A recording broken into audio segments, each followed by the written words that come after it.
ನಾನು ಜರ್ಮನಿಗೂ ಸ್ವಿಟ್ಜರ್ಲ್ಯಾಂಡ್ ಮಧ್ಯದಲ್ಲಿ ಹೋಗಿ ನೋಡ್ಕೊಂಡು ಬಂದಿದ್ದೀನಿ.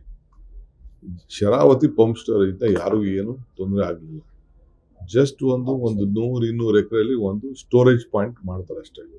ಸ್ಟೋರೇಜ್ ಪಾಯಿಂಟ್ ಮಾಡಿ ವಾಪಸ್ ನೀರನ್ನ ಅಲ್ಲಿಗೆ ಪಂಪ್ ಮಾಡ್ತಾರೆ. ಪಂಪ್ ಮಾಡಿದ್ರೆ ಬಹಳ ಸರಳತೆಯಿಂದ ಇಡೀ ಶರಾವತಿಯಿಂದ ಎಷ್ಟು ನಮಗೆ ಉತ್ಪಾದನೆ ಆಗ್ತಾ ಇದೆಯೋ ಅಷ್ಟಾರು ಅದು ಸುಮ್ಮನೆ ಕಡಿಮೆ ಆಗ್ಬೋದು. ಅದೇ ದರದಲ್ಲಿ ಇನ್ನೂ ಸ್ವಲ್ಪ ಜಾಸ್ತಿ ಆಗ್ಬೋದು ಅಷ್ಟೇ. ನಮ್ಮ ರಾಜ್ಯಕ್ಕೆ ಒಂದು ದೊಡ್ಡ ಆಸ್ತಿ ಆಗುವಂಥ ಒಂದು ಯೋಜನೆ ಅದು. ಅದರಿಂದ ಅದೇನು ಯಾರು ವಿರೋಧ ಮಾಡೋಂಥ ಒಂದು ಅವಶ್ಯಕತೆ ಇಲ್ಲ. ನೀವು ಆಂಧ್ರಾಗೆ ಹೋಗಿ ನೋಡಿ ಯಾವ ರೀತಿ ಮಾಡಿದ್ದಾರೆ. ಮೊದಲು ಶ್ರೀಶೈಲಲ್ಲಿದೆ, ಇನ್ನು ನಾವು ಇನ್ನೊಂದು ಬೆಳಗಾಂ ಹತ್ರ ಒಂದು ಅನುಮತಿಯನ್ನು ಕೂಡ ನಾವು ಕೊಟ್ಟಿದ್ದೇವೆ. ಸೊ ಇದು ಬಹಳ ವಿಶೇಷವಾದಂಥ ಯೋಜನೆ, ವಿದ್ಯುತ್ ಶಕ್ತಿ ಯೋಜನೆ.